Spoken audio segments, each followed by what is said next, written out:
It's Wednesday, and we visit with the mayors on Wednesday. John Nichols here this morning from the City of College Station. How are you today? I'm very well. I want to make a comment on the conversation you guys had about food at Kyle Field. Yes. Epicurean delight, no doubt. I don't think I heard Chelsea or anybody else talk about what the cost of some of those items might be over there. That's because we were not given the costs of those items, so at least not the article that I read. Well, I'm quite sure they didn't highlight that, but I'm sure that some of those high-end products, and I'm not saying they aren't good or not worth it, but I suspect it is a little bit about revenue generation out of that crowd. Yeah, and it isn't a $10 hot dog anymore. It's a $25 Epicurean delight from somewhere. The mayor of College Station, ladies and gentlemen, John Nichols, with a reality check this morning, right? I love it. It's your business world. And, if you've got a captive audience like the football stadium has, I think you should offer them all the services that they're willing to buy. Certainly, yeah, without a doubt. Mm-hmm. So now we're going to unpack a really big subject. It's got a really big price tag on it. This is the first time we've gotten a chance to talk to you since you got your first look at the, and you're smiling before we ever start. I'm calling it the C Center because I don't know if it's a conference center or a convention center. It's going to be something, but you got quite a presentation. Yeah, we got quite a presentation, but I think it's important to remember that we do not have the report yet. And that was certainly pointed out to us that staff hasn't even seen the full report.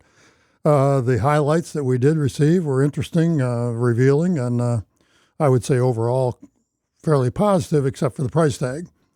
And the price tag is certainly something that we all have to think about. I would guess that it'll take some time to review the reports and then look at how we move this forward, identifying a site and identifying partners to buy into, so to speak, buy into the whole idea and be willing to help underwrite the cost of building that, I think will be an important next step. I wouldn't expect to see that happen in the next few months, but certainly over the next year, we should be evolving some ideas and see who is really interested in that besides the City of College Station. Sure. Now, so a couple of things. Bobby Gutierrez, Mayor Bryan, was in last week and talked to him just, again, very superficially about that because there probably would need to be some sort of an interlocal agreement, an ILA, and, of course, Bryan, College Station, the county have done that before. That's how we got the biomedical corridor. But has there been any kind of an outreach yet to any other partners? You say you're going to need to. Has there been? No, there has not because we don't have the full report. Other than the fact that this is a public discussion, everything we do at City College Station that involves this sort of thing is going to be a public discussion.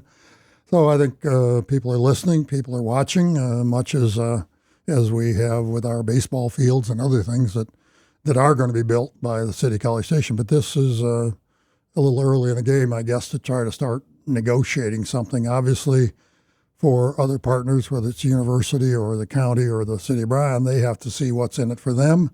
How would this generate tourism revenue, attractions, bring people to the community, serving local needs as well? That I think this is something that needs to be discussed, but we have not at this point had those individual engagements because we really don't know the terms ourselves. So the presentation will come back to staff, and quite honestly, this staff, no staff in any city that I can think of in other than the major population center of Texas have had to try to grasp, take that information and distill a $550 million project. Now, I'm not saying that there aren't people who are good in the College Station city staff, but are you looking for any other outside eyes to look at that who maybe have been in a scope situation of that size? Well, I can't speak to how that'll shape up down the road, but the consultants we have are outside eyes to begin with. I mean, that's who we went to, people that have looked at this in a lot of different cities or are working currently with a lot of different cities on variations of what we're looking at. So we've asked them to bring the best practices, best ideas, but in the context of what our conditions are here. Right. But do I want the guy who tried to pitch me something to be the one who explains it to me? Ultimately, you will wind up with some outside advisors. It won't be the people that are pitching the idea to you. They're not building this thing. They are simply consultants to help you understand what the market will bear here, what they think the market will bear, and what operating costs and capital costs and other things will be if you were to build it to the kind of first-class expectations that we have.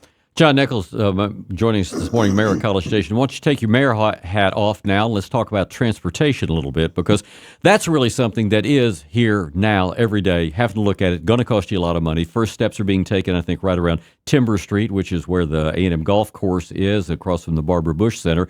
You're starting to look at the impact of roads and people and on foot and two wheels, and how's that all working out? Well, it's not. We're not just starting to look at it. I mean, Right. the city of College Station has been looking at this for 20 or 30 years, or as long as I've been around, for that matter. Haven't always done it right. If you take a look at the number of dead ends on the east side in College Station, you know that we probably missed a few opportunities back when, but we want to avoid that in the future. Yeah, the Timber Bazell Street intersection ties into what we've already done with the protected bicycle lanes along Bush. Those were grant funded by the state. We've gone after a grant through the MPO for adjusting that intersection so it'll work better. It's more safe for pedestrian, bicycle, and automobile interaction at that intersection. There's good traffic engineering designs to do that, but it's going to cost some money. So yeah, that I think is on the plans to be considered by the MPO to award those funds, and that will be a grant to fix that intersection. But larger issues, for example, Northgate, we know that, as a matter of fact, we've gone after a grant. We haven't heard from it yet.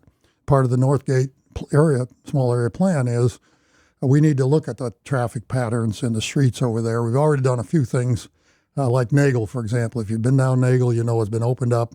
We've taken the parking off of it and added a bicycle lane, did some repaving, restriping, so all the way from the city of Bryan to University Drive, now there's a bicycle lane that's protected that allows a little bit more access for the fast-growing population that we see in the Northgate area. Right. But we got a lot of work to do over there, too.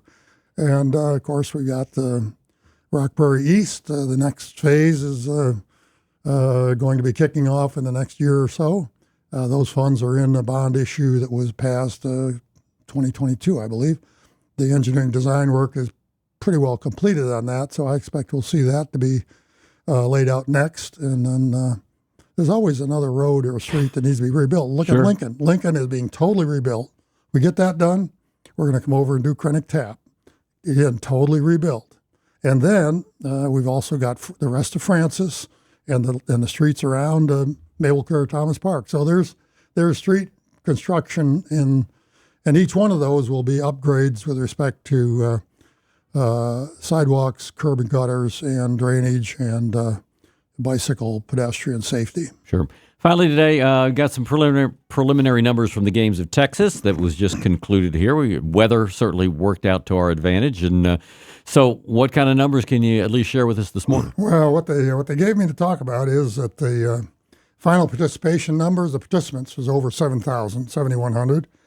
And the big one, of course, is track and field with over 4,700 participants. And then swimming was about 2,700 participants. Overall, over 10,000 people were in town. Yes, we invested money in this. That's what our hot tax funds are there for. You may recall we put $750,000 in last year's budget. Games of Texas are coming back next year, so we've already put $750,000 in this year's budget, but that's their hot funds. And that's what we use hot funds for, is to kind of re-energize Sure. the attractiveness of the community to bring these kinds of events to town during otherwise quiet period in the middle of summer. It's not something that I would enjoy out running in the track in 100 degrees. But frankly, we had a cool summer, relatively speaking. That's true. So maybe that's good. Well, we brought people in with credit cards that they use. That's important too. Right? Yeah. You were mentioning the issues related to transportation. I just wanted to mention that the MPO, which meets this morning as well, will be considering, as we always do, transportation is one of the big issues. On the agenda are a couple of changes in the work plan, one of which will highlight a new activity related to the grade separations along University Drive to get the MPO actively involved in helping with the design and the detailing of that. And University Drive and University where? Drive between, Well, between basically Polo Drive and Welborn Road. Okay. There's several options that have already been laid out there, but there's a lot of work to be done to get that fine-tuned and then define, get them to the stage where you can then go after funding to get those things Polo built. Drive is basically across from the Century Square. Century Square. Yeah, right by the Polo parking garage there. Right. So it's really from Texas, let's just say Texas Avenue, but the bulk of it is between Century Square and the heart of Northgate, right there at Boyette and the university. So there are 2 or 3 different options how they'll be done, and it includes the intersections of College Avenue and the university as well, or even College Avenue itself, where Legacy.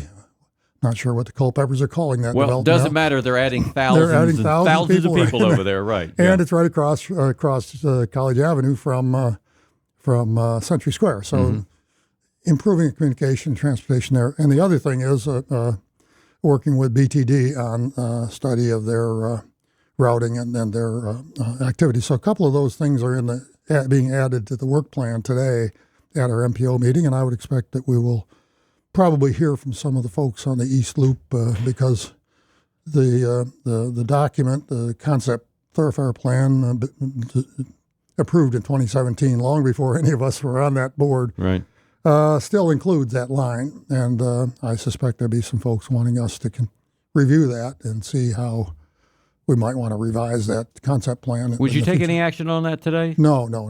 Well, we will hear. It's not on the agenda. Right. But we have here visitors, and I would expect that some of the good folks that want to continue to make sure that they're protected in the way they see fit will want to have a conversation with us. And so we'll see what the process would be. That's all we can do is You'll have ask the staff to consider a process and then come back to us at the September meeting, and we'll discuss the process if, in fact, we want to do that. You'll have a busy morning. It'll be a busy morning, and then we finish with the Feast of Caring. Good. You'll be there for that, too. You and I will both be there. Yes, we will. All right. Thanks for the time this morning. Thank you. That's John Nichols. He's the mayor of College Station.